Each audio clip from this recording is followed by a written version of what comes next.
아버지의 빈소 앞에서 빚쟁이는 그녀를 기방에 팔겠다고 비웃었습니다.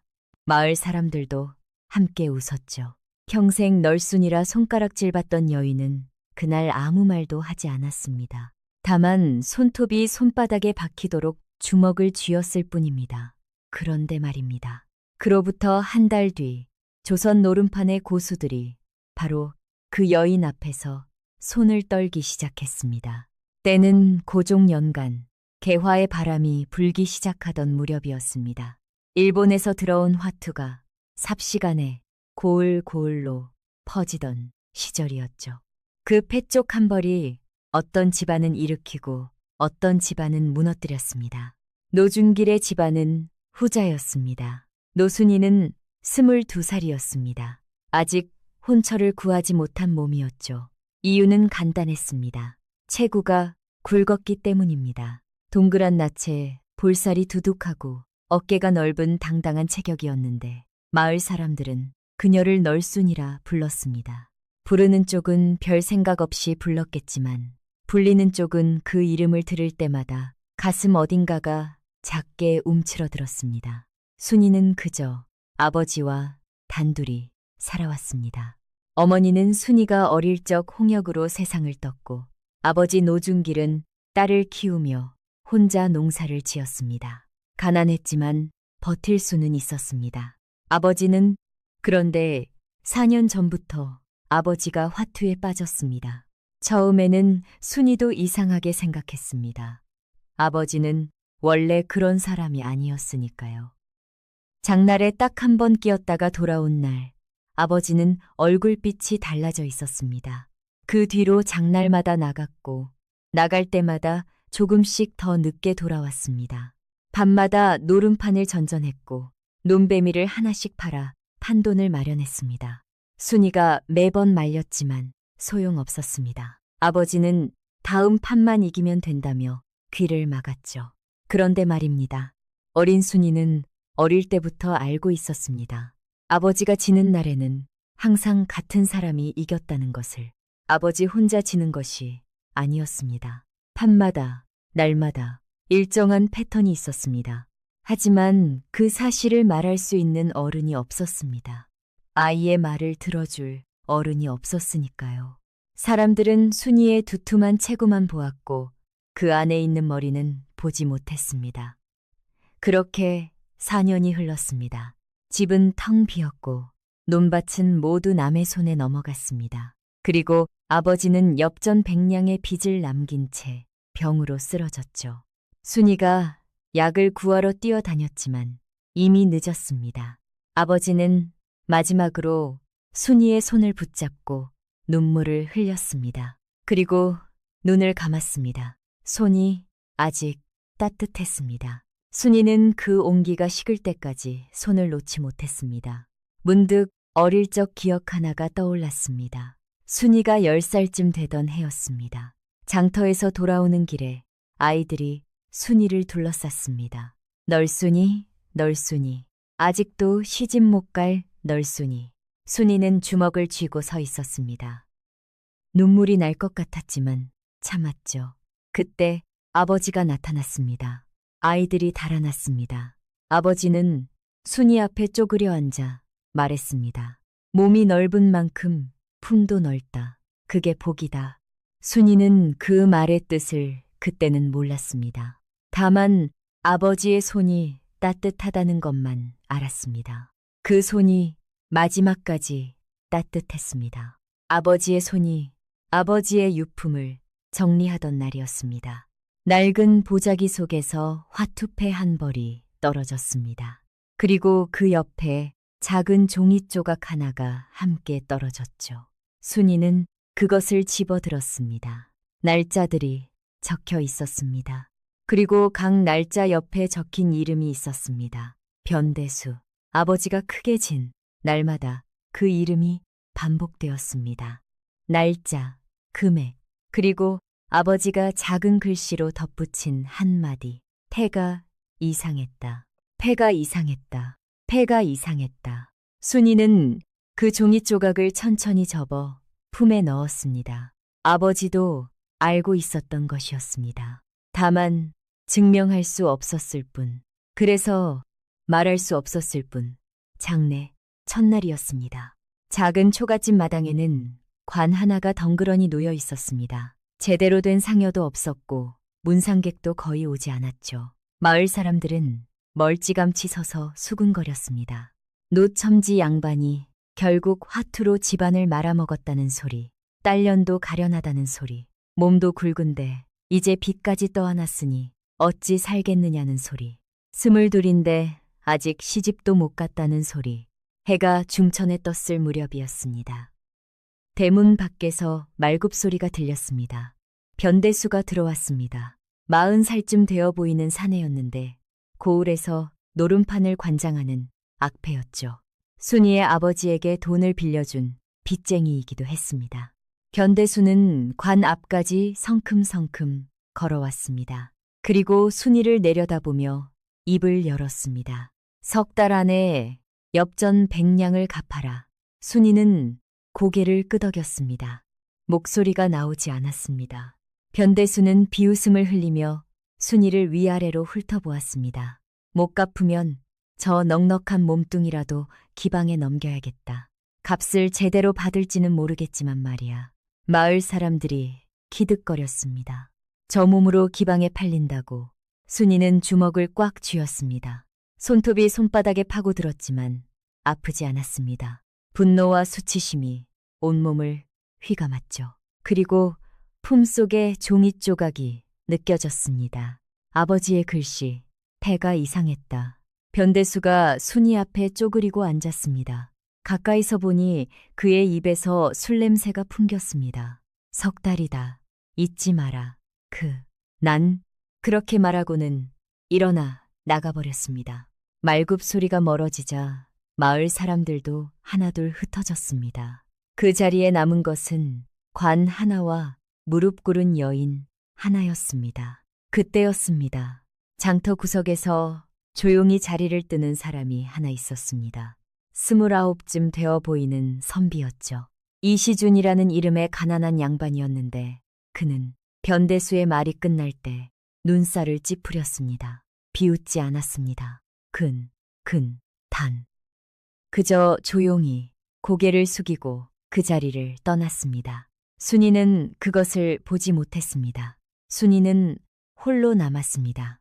관 앞에 무릎 꿇고 앉아 하늘을 올려다보았죠.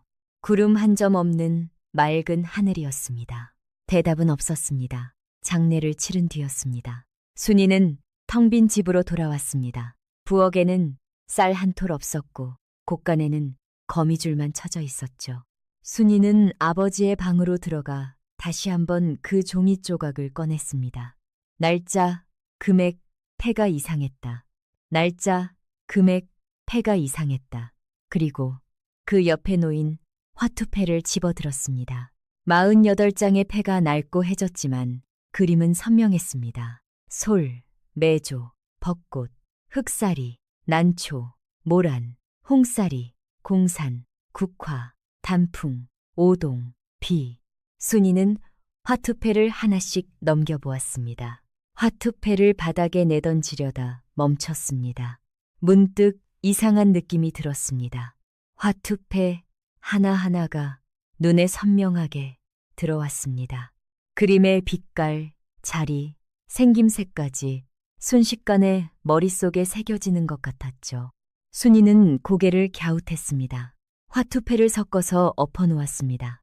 그리고 하나씩 뒤집지 않고 위치를 맞춰보았습니다. 솔 20점짜리가 어디, 매조 10점짜리가 어디, 벚꽃띠가 어디, 하나도 틀리지 않았습니다. 48장 모두를 정확하게 기억하고 있었습니다. 순이는 소름이 돋았습니다. 자신에게 이런 능력이 있었다는 사실을 처음 깨달은 것이었죠. 사람들은 순이의 당당한 체격만 보았습니다. 그 안에 있는 머리는 보지 못했습니다. 밤이 깊어갔습니다. 순이는 잠을 이루지 못하고 화투패를 만지작거렸습니다. 문득 어릴 적 기억이 떠올랐습니다. 아버지가 화투판에 나간 날이면 순이는 멀찌감치 서서 구경했습니다. 아무도 신경 쓰지 않았죠.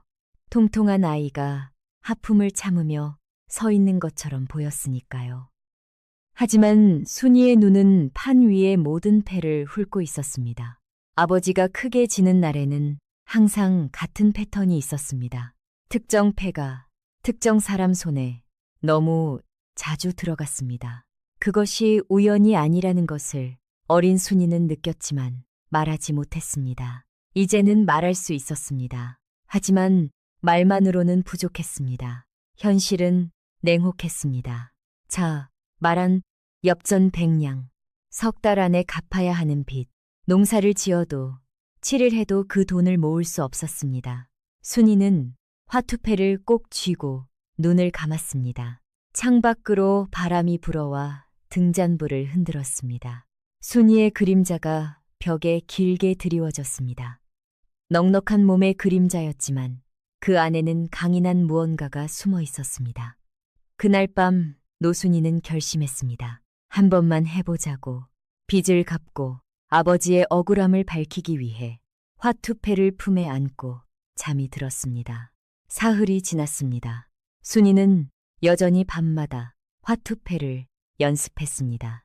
낮에는 일거리를 찾아 헤맸지만 아무도 일을 맡기지 않았죠. 이틀째 아무것도 먹지 못한 날이었습니다. 순이는 마을 주막 앞을 지나갔습니다. 주막 안에서 구수한 보리밥 냄새가 풍겨나왔죠.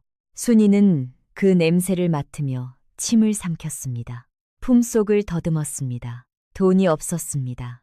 그냥 지나가려는데 갑자기 누군가 순이를 불렀습니다. 아가씨, 배고프지? 순이가 돌아보니 주막 주인으로 보이는 할머니가 문간에 서 있었습니다. 60살쯤 되어 보이는 노파였는데 머리는 희끗희끗했지만 눈빛만은 날카로웠습니다. 순이는 고개를 저었습니다. 아닙니다. 할머니가 빙글 웃었습니다. 거짓말 마라. 내 배에서 소리가 다 들린다.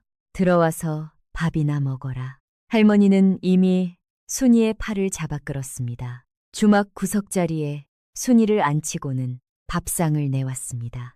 따끈한 보리밥에 된장찌개, 깍두기 한 접시였습니다.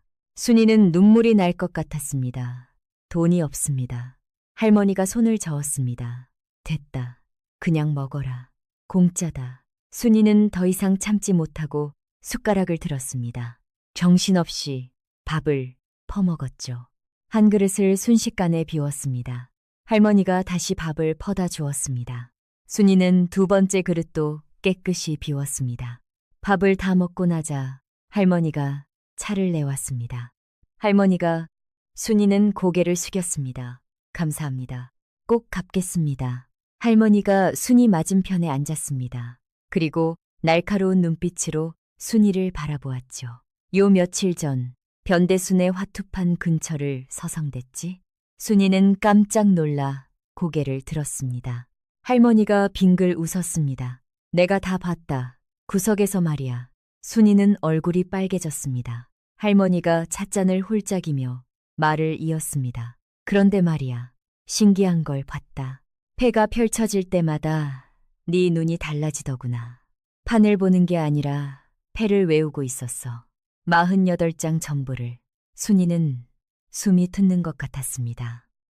그렇게 멀리 떨어진 곳에서 어떻게 할머니가 씩 웃었습니다.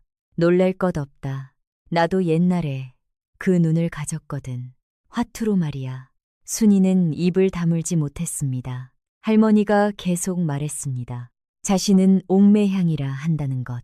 젊었을 때 한 가명의 관기로 불려다니며 화투로 이름을 날렸다는 것.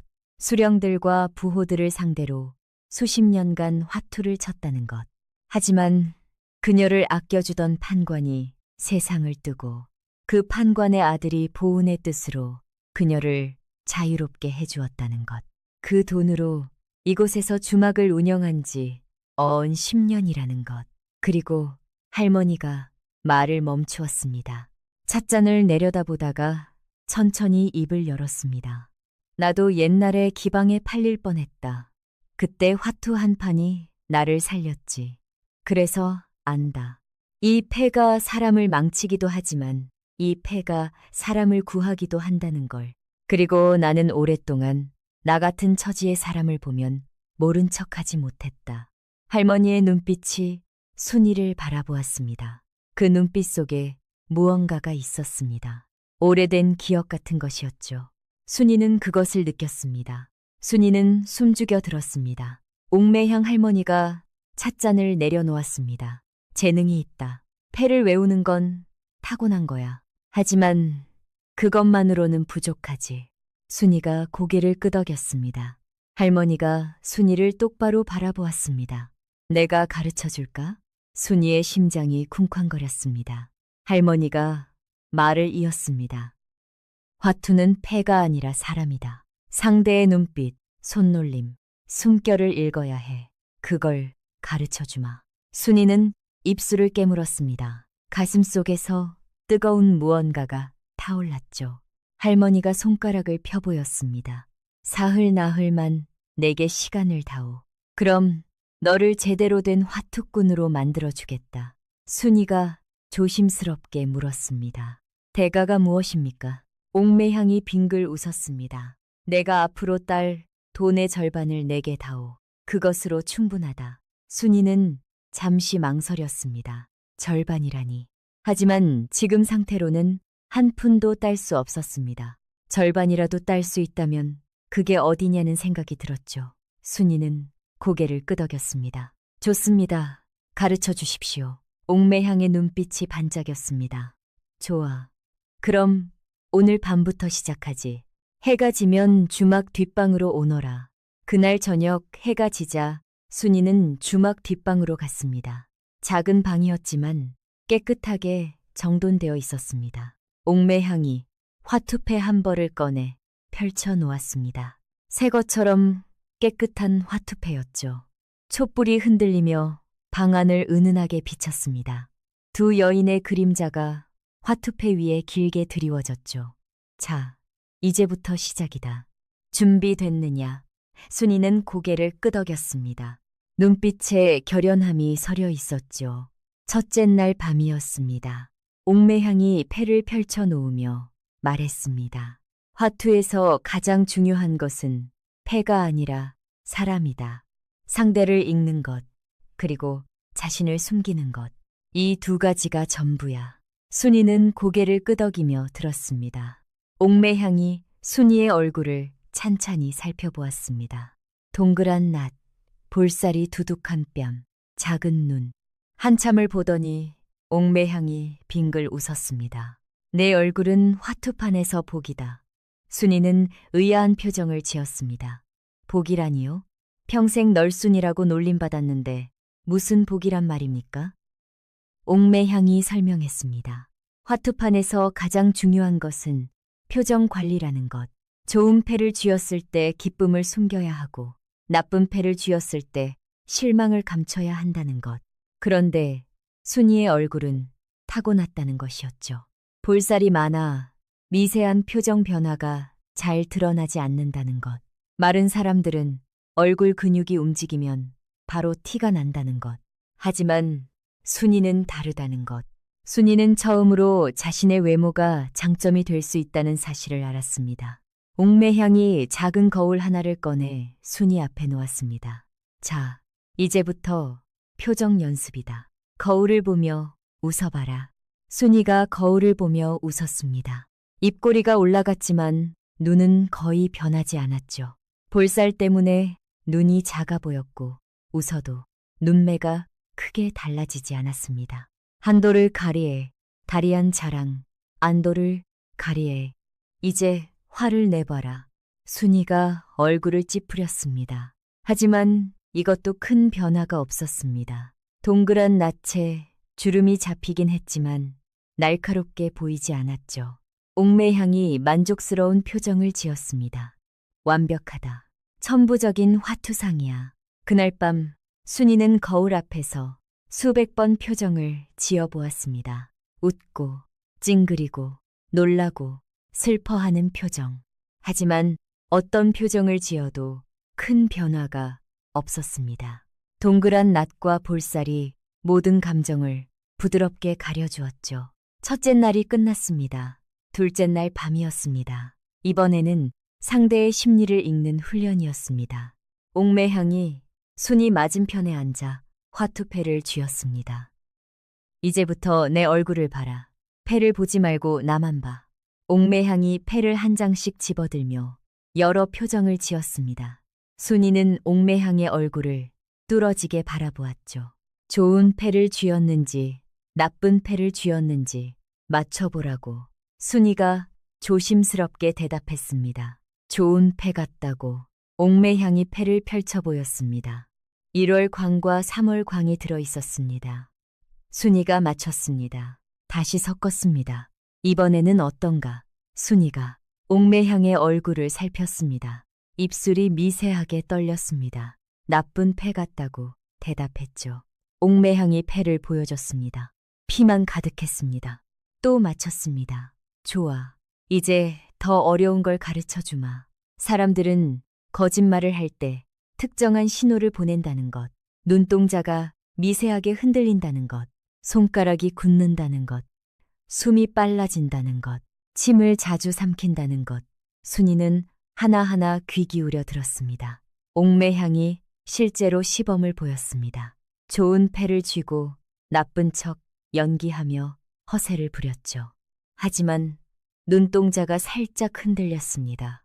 순이가 그것을 포착했습니다. 옥매향이 고개를 끄덕였습니다. 둘째 날이 끝났습니다. 셋째 날 밤이었습니다. 화투의 모든 짜임과 점수를 완벽하게 익히는 것이었습니다. 옥매향이 종이에 적어가며 설명했습니다. 광은 3장을 모으면 3점이라는 것, 섣달 광이 포함되면 2점이라는 것, 광 4장은 4점, 5장은 15점이라는 것, 띠는 5장을 모으면 1점, 그 이후 한 장씩 추가될 때마다 1점씩 더 한다는 것. 하지만 특별한 짜임이 있다는 것. 6월, 9월, 서탈의 빨간 띠 3장, 홍단 3점, 5월, 6월, 7월의 초록띠 3장, 초단 3점, 3월, 9월, 10월의 파란띠 3장, 청단 3점, 2월, 3월, 4월, 8월, 9월의 새 그림 10끝, 고돌이 5점, 피는 10장 1점, 쌍피는 2장값, 3점 이상을 모으면 이겼다고 선언할 수 있고 1차 가면 1점 추가, 2차 가면 2점 추가, 3차부터는 배수가 2배씩 늘어난다는 것. 순이는 고개를 끄덕였습니다. 복잡했지만 이해할 수 있었습니다. 원래 기억력이 좋았기에 금방 익혔죠. 옥매향이 감탄했습니다. 보통 사람은 한 달 걸릴 것을 사흘 만에 익혔구나. 셋째 날 밤이 깊어갔습니다. 옥매향이 마지막으로 순이에게 말했습니다. 기억하거라. 화투는 패가 아니라 사람이다. 상대의 마음을 읽어라. 그리고 내 마음을 숨겨라. 순이는 그 말을 가슴 깊이 새겼습니다. 사흘간의 특훈이 끝났습니다. 순이의 눈빛은 더욱 날카로워졌고 표정은 돌처럼 굳어졌으며 상대를 관찰하는 능력은 귀신같이 예리해졌죠. 금단 강카체의 옥매향이 순이를 바라보며 빙글 웃었습니다. 이제 진짜 판에 나가봐라. 변대수 그놈을 한번 털어봐. 나흘째 되는 날 오후였습니다. 순이는 장터로 향했습니다. 쓰개치마를 머리에 두르고 얼굴을 반쯤 가렸습니다. 변대수와 사내들이 화투판을 벌이고 있었습니다. 순이가 다가가자 변대수가 고개를 들었습니다. 그리고 비웃음을 터뜨렸죠. 오, 널순이가 또 왔네. 이번엔 또 얼마 이르러 왔나? 주변 사내들이 키득거렸습니다. 순이는 아무 말 없이 화투판 앞에 앉았습니다. 표정은 돌처럼 굳어 있었습니다. 쓰개치마를 걷어 올리자 변대수가 눈썹을 축혀 올렸습니다. 뭔가 달라졌다는 느낌이 들었죠. 오늘은 돈 가져왔나? 순이가 품속에서 작은 보자기를 꺼냈습니다. 집안에 남은 마지막 물건들을 팔아 마련한 은자 10량이 들어 있었습니다. 변대수의 눈이 반짝였습니다. 제법인데 판도는 한 량씩이다. 셋이서 게임을 시작했습니다. 화투패가 섞였습니다. 순식간에 모든 패의 자리가 머릿속에 들어왔습니다. 변대수가 패를 나눠주었습니다. 순이는 자신의 패를 집어들었습니다. 나쁘지 않은 패였죠. 하지만 순이는 표정 하나 변하지 않았습니다. 게임이 시작되었습니다. 순이는 침착하게 유월띠를 냈습니다. 바닥에 유월이 있어 가져갔죠. 점점 띠를 모았습니다. 6월, 7월, 9월. 변대수는 광을 노리고 있었습니다.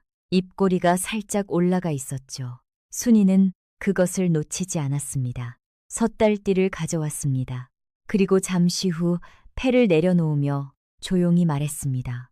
6월, 9월, 섣달, 홍단 났습니다. 1차 갑니다. 변대수가 인상을 찌푸렸습니다. 게임이 계속되었습니다. 순이가 10끝을 가져가고 광도 하나 가져갔죠. 점수가 계속 쌓였습니다. 2차 갑니다. 주변이 술렁거렸습니다. 변대수의 이마에 땀이 맺히기 시작했습니다. 손이 떨렸고 눈동자가 흔들렸죠. 순이는 그 모든 것을 읽었습니다. 마침내 패를 내려놓으며 말했습니다. 이제 멈추겠습니다. 홍단 3점, 합계 7점, 2차 7냥을 가져갑니다. 두 번째 판은 고돌이로, 세 번째 판은 청단으로 이겼습니다. 세 판이 끝났습니다. 순이는 총 19냥을 땄습니다. 원래 가져온 10냥과 합치면 29냥이었죠. 변대수가 고개를 들어 순이를 바라보았습니다. 순이의 얼굴은 여전히 무표정이었습니다. 돌처럼 굳어 있었습니다. 뒤에서 사람들의 웅성거림이 들렸습니다. 널순이가 변대수를 이겼다고, 세 판을 연속으로 표정 하나 안 변하더라고, 돌부처 같더라고. 그날부터 순이의 별명이 생겼습니다. 돌부처, 널순이. 소문이 퍼지면서 마을 노름꾼들이 하나둘 순이를 찾아왔습니다. 그날 이후 순이는 매일 이겼습니다. 어떤 날은 10냥, 어떤 날은 15냥. 다들 같은 표정으로 앉았다가 같은 표정으로 떠났습니다. 빈손으로. 그런데 말입니다. 닷새째 되는 날이었습니다. 장터 구석에서 낯선 사내 하나가 화투판을 벌이고 있었습니다. 50대쯤 되어 보이는 사내였는데 눈이 흰자위만 보였습니다. 맹인이었습니다. 장터 구석에서 주막 주인이 슬쩍 순이에게 귀띔했습니다. 저희는 최철석이라고, 인근 고을에서 소문난 화투꾼이야. 눈이 멀어서 손끝으로 패를 읽는다지. 순이는 무표정하게 고개를 끄덕였습니다. 그리고 그 판에 자리를 잡았습니다. 게임이 시작되었습니다. 패가 섞이고 나뉘었습니다. 순이의 눈에는 여전히 모든 패의 자리가 들어왔습니다. 하지만 그때였습니다. 순이가 최철석의 얼굴을 보는 순간 등골이 서늘해졌습니다. 읽을 것이 없었습니다. 흰자위만 보이는 눈, 아무것도 담기지 않은 얼굴, 눈동자의 흔들림도, 입술의 떨림도, 시선의 방향도 없었습니다. 맹인의 얼굴은 화투판 앞에서도 고요했습니다. 잃을 것이 없는 사람의 고요함이었죠. 순이는 자신도 모르게 손가락이 굳었습니다. 게임이 진행되었습니다. 순이가 홍단을 노리고 있었습니다. 하지만 최철석의 손이 먼저 움직였습니다. 그의 손가락 끝이 패의 모서리를 살짝 쓸었습니다. 순이는 그것을 보았지만 이해할 수 없었습니다. 최철석이 조용히 패를 냈습니다. 청단이었습니다. 3점. 스톱. 첫 판은 최철석이 가져갔습니다. 두 번째 판. 순이는 이번에는 최철석의 얼굴 대신 그의 손에 집중했습니다. 손가락 끝이 패를 쓸 때마다 미세하게 방향이 달랐습니다. 좋은 패일수록 손가락이 아주 살짝 안쪽으로 말렸습니다. 패를 잡아두려는 본능이었죠. 순이는 그것을 발견했습니다. 하지만 이번 판도 최철석이 가져갔습니다. 어떻게 알았을까? 어떻게 패의 자리를 알 수 있었을까? 순이가 홍단을 완성하기 직전 최철석이 9월 국화를 먼저 가져갔습니다. 순이는 답을 찾지 못한 채 두 냥을 잃었습니다. 그날 저녁 순이는 묵묵히 옥매향의 주막으로 돌아왔습니다. 처음 겪는 패배였죠. 옥매향이 차를 내오며 아무 말도 하지 않았습니다. 다만 순이의 맞은편에 앉아 기다렸습니다. 한참 뒤 순이가 입을 열었습니다. 맹인 노름꾼이 있었습니다. 얼굴을 읽을 수 없었습니다. 손도 두 판째부터는 숨겼고요. 어떻게 이겨야 합니까? 옥매향이 천천히 찻잔을 내려놓았습니다. 눈을 잃으면 귀가 살아난다. 귀를 잃으면 코가 살아나지. 그놈은 눈 대신 무엇을 쓰더냐. 순이는 한참 생각했습니다. 그리고 깨달았으며 숨소리였습니다. 좋은 패를 잡을 때 숨이 아주 살짝 더 썼습니다. 옥매향이 빙글 웃었습니다. 그렇다. 사람은 무언가를 탐낼 때 반드시 숨을 참는다. 아주 잠깐, 아주 짧게. 눈으로 볼 수 없어도 귓속으로는 들린다. 내가 너에게 마지막으로 가르쳐주지 못한 것이 바로 그것이었구나. 옥매향이 순이의 손을 잡았습니다. 그리고 말했습니다. 화투는 패를 보는 게임이 아니다. 사람의 몸이 내는 소리를 듣는 게임이다. 표정을 읽고 손을 읽고 숨결을 읽어라. 그것이 마지막 수업이다. 그날 밤 순이는 눈을 감고 옥매향의 숨소리를 들었습니다. 옥매향이 패를 쥐고 좋은 척, 나쁜 척, 당황한 척 연기를 했습니다. 순이는 오로지 귀로만 맞췄습니다. 처음에는 3번 중 1번 맞췄습니다. 새벽이 될 무렵에는 10번 중 9번을 맞췄습니다. 옥매향이 고개를 끄덕였습니다. 됐다. 이제 진짜 준비가 됐구나. 다음 날 순이는 다시 최철석을 찾아갔습니다. 순이가 자리를 잡았습니다. 게임이 시작되었습니다. 이번에는 순이가 눈을 반쯤 감았습니다. 패의 자리는 이미 머릿속에 있었습니다. 이제는 귀를 열었습니다. 최철석의 숨소리가 들렸습니다. 패를 잡는 순간 아주 짧게 숨이 텄었습니다.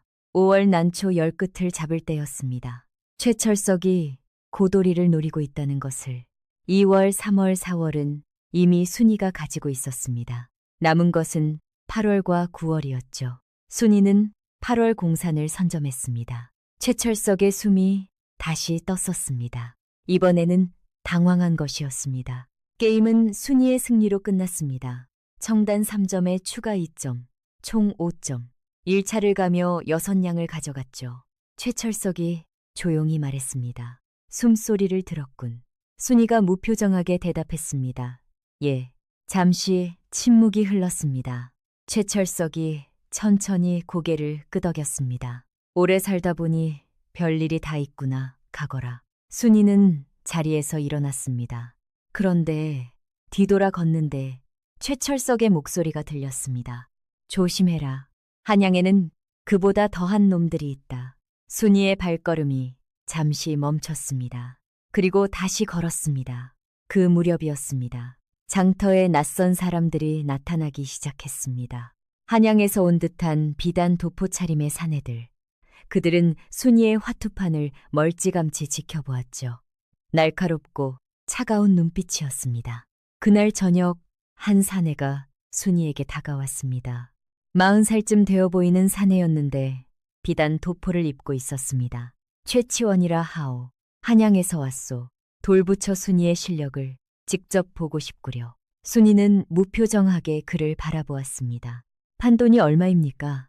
최치원이 손가락 5개를 펼쳐 보였습니다. 한 판에 5냥이었습니다. 순이의 가슴이 두근거렸습니다. 내일 답을 드리겠습니다. 최치원이 고개를 끄덕이며 떠났습니다. 그날 밤 순이는 옥매향을 찾아갔습니다. 옥매향에게 최치원의 제안을 이야기했죠. 옥매향의 얼굴이 굳어졌습니다. 최치원이라. 한양에서 손꼽히는 사기꾼이다.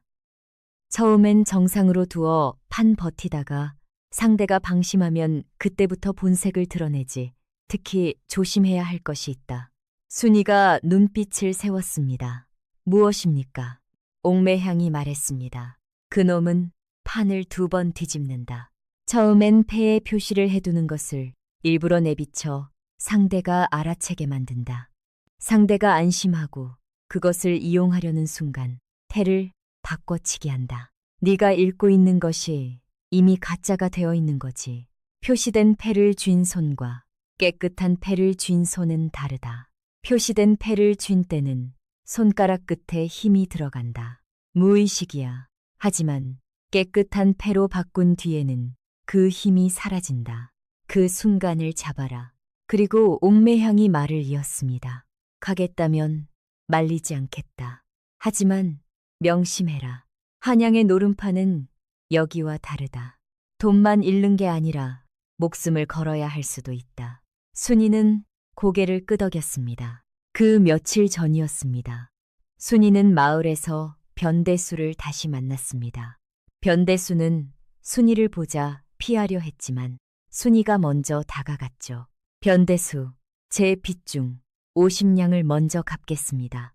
순이가 보자기에서 은자 50냥을 꺼냈습니다. 변대수는 눈이 휘둥그레졌습니다. 이게 어디서 난 돈이냐? 순이는 무표정하게 대답했습니다. 제가 번 돈입니다. 남은 빚은 50냥. 곧 다 갚겠습니다. 변대수가 떨리는 손으로 돈을 받았습니다. 순이가 돌아서서 걸어가는 모습을 멍하니 바라보았습니다.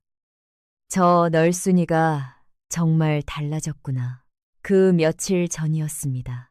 순이가 주막 앞을 지나치는데 열린 문 사이로 선비 하나가 보였습니다. 이시준이었습니다. 그는 혼자 책을 읽고 있었죠. 순이가 지나가는 것을 보고 고개를 들었습니다. 그리고 아무 말 없이 다시 책으로 눈을 돌렸습니다. 비웃지 않았습니다. 그저 자연스럽게. 순이는 그것이 이상하게 기억에 남았습니다. 그리고 순이는 한양으로 향했습니다. 최치원이 보낸 수레를 타고 이틀을 달렸죠. 순이는 평생 이 고을을 벗어난 적이 없었습니다. 길 위에서 보는 풍경은 모든 것이 낯설었습니다. 산을 넘고 강을 건너 북쪽으로 계속 올라갔습니다. 이틀째 되는 날 저녁, 마침내 한양에 도착했습니다. 높은 성곽, 기와집들이 즐비한 거리, 수많은 사람들. 고을과는 비교도 안 되는 규모였죠. 수레는 종각 쪽으로 들어갔습니다. 뒷골목 깊숙한 곳에 큰 기와집 앞에 멈췄습니다. 최치원이 대문 앞에서 순이를 기다리고 있었습니다. 잘 왔소, 돌부처 순이. 대문은 화려했지만 간판은 없었습니다. 비밀 노름판이었죠. 안으로 들어가자 넓은 방이 나타났습니다. 사방이 촛불로 밝게 빛나고 있었고 한가운데에는 큰 화투판이 펼쳐져 있었죠. 이미 대여섯 명 사내들이 앉아 구경하고 있었습니다. 모두 비단 옷을 입은 부자들로 보였습니다. 최치원이 순이를 소개했습니다. 여러분, 어느 고을에서 온 돌부처 순이요. 한 달 만에 마을 노름꾼들을 모두 털어버렸다는 그 처자요. 사내들이 순이를 위아래로 훑어보았습니다. 비웃음이 섞인 눈빛들이었죠. 저 처자가 노름을 잘한다고 믿기지 않는다는 표정들이었습니다. 자, 첫 판을 시작하지. 판도는 약속대로 5냥이요. 순이는 품속에 은자 5냥을 꺼내 앞에 놓았습니다. 최치원과 다른 사내 하나가 순이를 상대로 앉았죠. 최치원이 패를 섞기 시작했습니다. 순이는 그 손놀림을 주의 깊게 보았습니다. 과연 미세하게 이상한 부분이 있었습니다. 특정 패를 섞는 도중 손가락 끝에 힘이 들어갔습니다. 표시를 해두는 것. 순이는 그것을 포착했습니다. 하지만 내색하지 않았습니다. 패가 나뉘었습니다. 순이는 자신의 패를 집어들었습니다. 동시에 바닥의 패와 다른 사람들의 패도 모두 머릿속에 들어왔습니다. 그리고 최치원이 표시해둔 패의 자리도 알았죠. 첫 판은 순이가 초단으로 이겼습니다. 1차를 가며 15냥을 가져갔죠. 구경하던 사내들이 웅성거렸습니다. 최치원은 표정을 숨기려 했지만 입술이 미세하게 떨렸습니다. 두 번째 판이 시작되었습니다. 이번에는 최치원이 더 노골적으로 패를 조작하려 했습니다. 그런데 그때였습니다. 순이의 눈이 가늘어졌습니다. 최치원의 손가락 끝에서 힘이 사라졌습니다. 옥매향의 말이 머릿속을 스쳤습니다. 표시된 패를 쥔 손에는 힘이 들어간다. 하지만 깨끗한 패로 바꾼 뒤에는 그 힘이 사라진다. 최치원이 패를 바꿔치기 한 것이었습니다. 이제 순이가 기억하고 있는 표시패의 위치는 모두 거짓이었습니다. 순이는 잠시 심호흡을 했습니다. 그리고 처음부터 다시 읽기 시작했습니다. 패의 표시가 아닌 최치원의 숨소리를, 패를 집어들 때 숨이 미세하게 듣는 순간들을. 최치원이 광을 3장 모아 3점을 선언했습니다. 1차를 가며 순이와 접전이 벌어졌습니다. 하지만 순이가 피 13장으로 4점, 10끝 5장으로 1점, 총 5점을 만들었습니다. 저도 5점입니다. 13장으로 저도 5점입니다. 1차 갑니다. 2차 갑니다. 게임이 끝났습니다. 순이가 2차까지 가며 총 6점, 판돈의 4배인 20냥을 가져갔습니다. 최치원은 5점으로 15냥을 잃었죠. 그때였습니다. 구경하던 사내 하나가 벌떡 일어섰습니다. 잠깐! 이 여자 손에 뭔가 있다. 방안이 순식간에 술렁였습니다. 사내들이 순이를 에워쌌습니다. 문이 닫혔습니다. 최치원이 차가운 목소리로 말했습니다. 일어서시오. 순이는 무표정하게 자리에서 일어났습니다. 사내들이 순이의 소매를 뒤집고 품속을 확인하고 손바닥을 펴보게 했습니다. 아무것도 없었습니다. 사내들이 서로 눈빛을 교환했습니다. 최치원이 다시 말했습니다. 패를 바꿨을 것이다. 다시 하자. 새 패로. 순이는 고개를 끄덕였습니다. 도망치려 하지 않았습니다. 당황하지도 않았습니다. 좋습니다. 새 패도 괜찮습니다. 단 조건이 있습니다. 최치원이 눈썹을 축혀 올렸습니다. 순이가 말했습니다. 이번에는 제가 패를 섞겠습니다. 그리고 저분이 나눠주시고요. 순이가 가리킨 것은 아까부터 구석에서 조용히 구경하던 노인이었습니다. 최치원 일당과 무관해 보이는 그저 돈 구경하러 온 구경꾼이었죠. 방 안에 잠시 침묵이 흘렀습니다. 최치원은 거절할 명분이 없었습니다. 줬소. 패가 바뀌었습니다. 순이가 직접 섞었습니다. 노인이 나눠주었습니다. 완전히 새로운 패였습니다. 순이는 패를 한번 훑었습니다. 아, 48장의 자리가 다시 머릿속에 들어왔습니다. 순이는 고도리를 완성했습니다. 이번에도 1차를 가며 이겼습니다. 방안이 조용해졌습니다. 비웃음이 사라진 자리에 당혹감이 남았습니다. 이 여인은 패를 외운다. 어떤 패로 해도 외운다. 그것을 깨달은 사내들의 눈빛이 달라졌습니다. 세 번째 판. 순이는 다시 이겼습니다. 순이는 세 판에서 총 45냥을 땄습니다. 원래 가져온 15냥과 합치면 60냥이었죠. 순이가 자리에서 일어났습니다. 오늘은 이만하겠습니다. 최치원이 떨리는 목소리로 말했습니다. 내일도 오시오. 더 큰 판을 준비하겠소. 순이는 고개를 끄덕이고 방을 나섰습니다. 뒤에서 사내들의 웅성거림이 들렸습니다. 처자 정말 대단하군. 최치원을 상대로 세 판을 다 이기다니. 순이는 밖으로 나와 밤하늘을 올려다보았습니다. 별이 총총했습니다. 그런데 그때였습니다. 인파 속에서 낯익은 실루엣이 보였습니다. 쪽머리에 수수한 옷차림의 노파, 옥매향이었습니다. 그녀는 방안 구경꾼들 사이에 섞여 있었습니다. 순이와 눈이 마주쳤습니다. 옥매향은 아무 말도 하지 않았습니다. 그저 한번 고개를 끄덕였습니다. 그리고 인파 속으로 사라졌습니다. 순이는 그 자리에 멈춰 섰습니다. 눈물이 날 것 같았습니다. 할머니는 돈 때문에 온 것이 아니었습니다. 이 어린 제자가 제대로 싸우는지 직접 보러 온 것이었죠.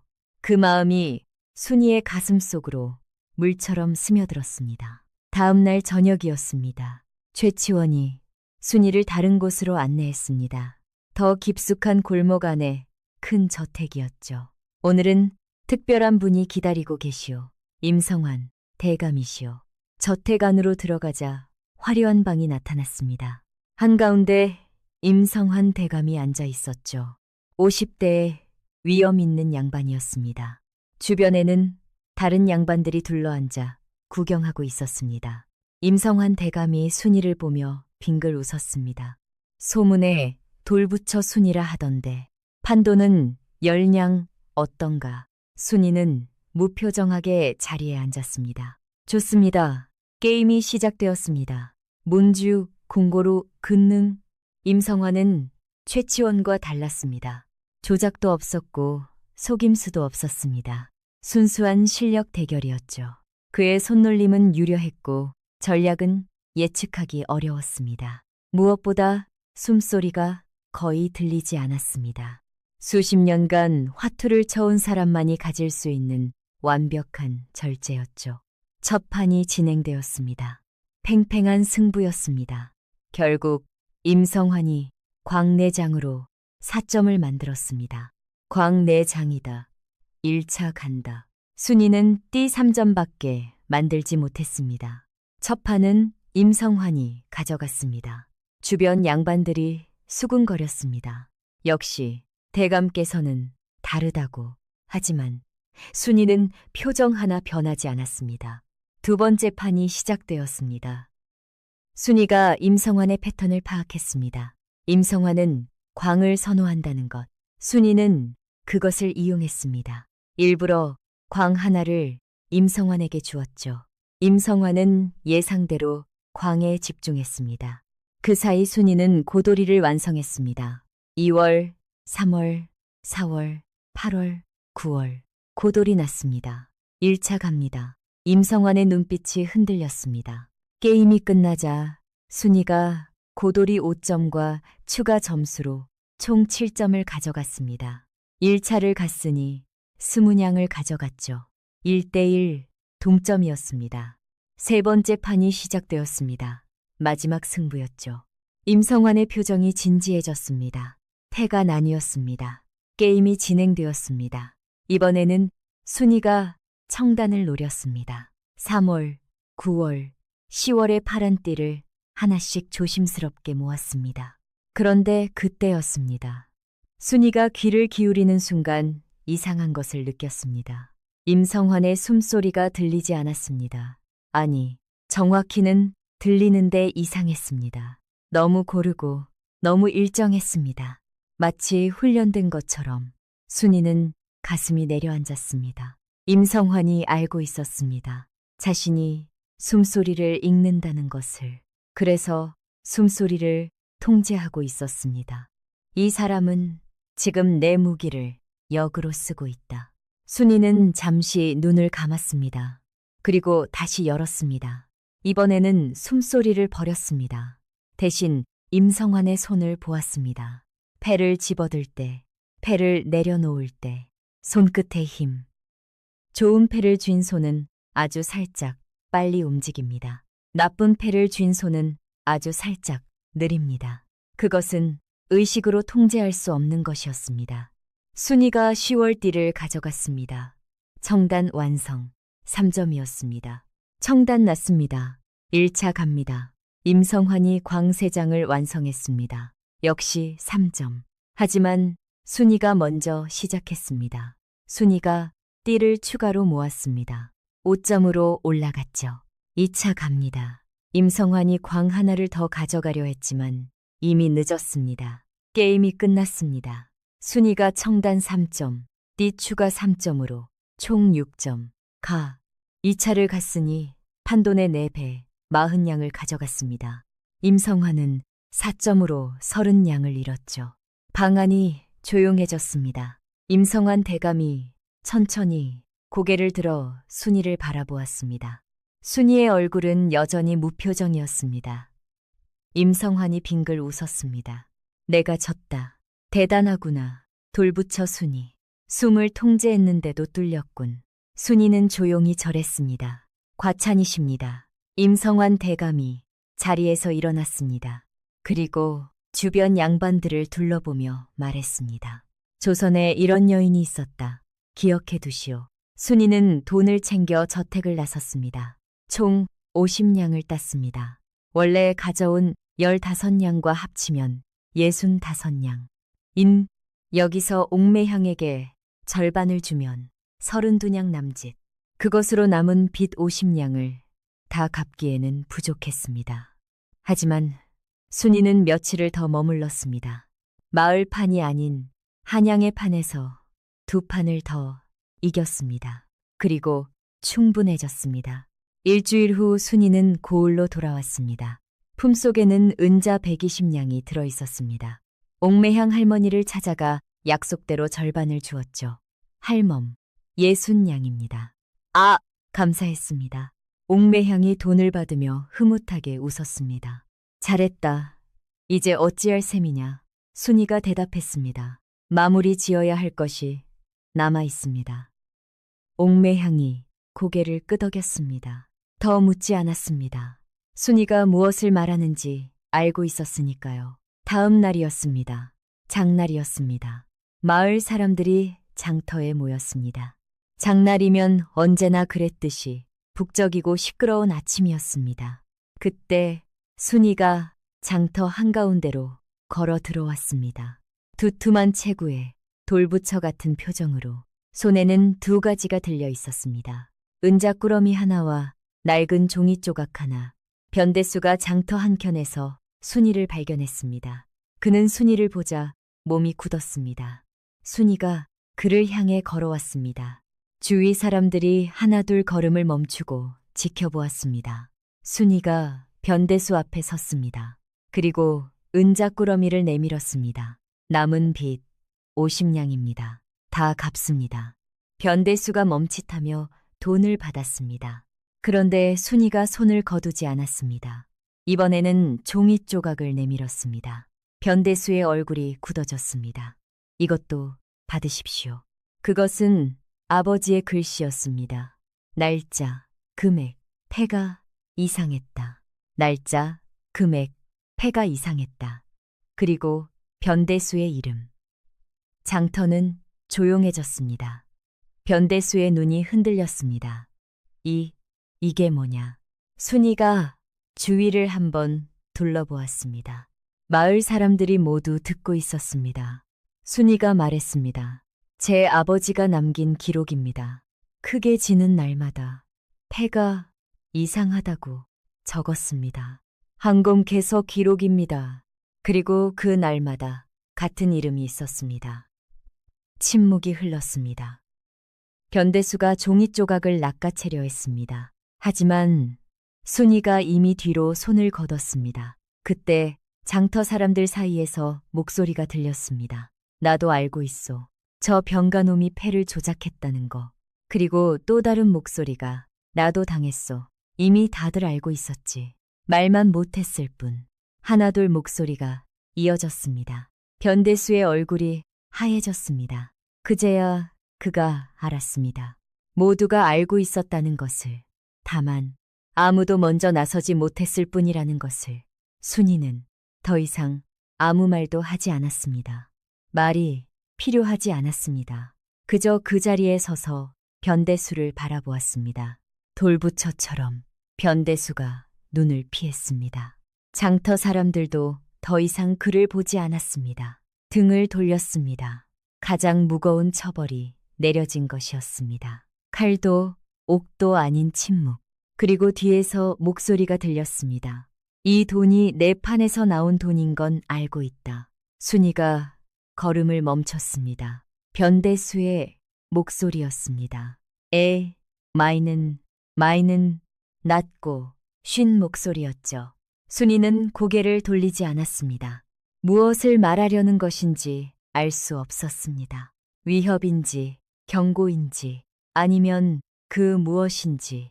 하지만 더 중요한 것은 그 목소리에서 예전의 거만함이 사라져 있었다는 것이었습니다. 그냥 걸었습니다. 그것으로 충분했습니다. 자유로워졌습니다. 그날 오후 순이는 아버지 묘로 향했습니다. 혼자였습니다. 묘 앞에 무릎 꿇고 앉았습니다. 가져온 것은 돈도 아니었고 술도 아니었습니다. 그 작은 종이 조각이었습니다. 아버지의 글씨, 태가 이상했다. 순이는 그것을 묘 앞에 놓았습니다. 아버지, 다 됐습니다. 그 말 한마디였습니다. 그리고 눈물이 흘렀습니다. 아버지 돌아가시던 날 굳었던 눈물이 비로소 풀리는 것 같았습니다. 아버지가 나쁜 사람이 아니었다는 것, 당했던 것이라는 것. 그것을 이제 마을 사람들도 알게 되었다는 것.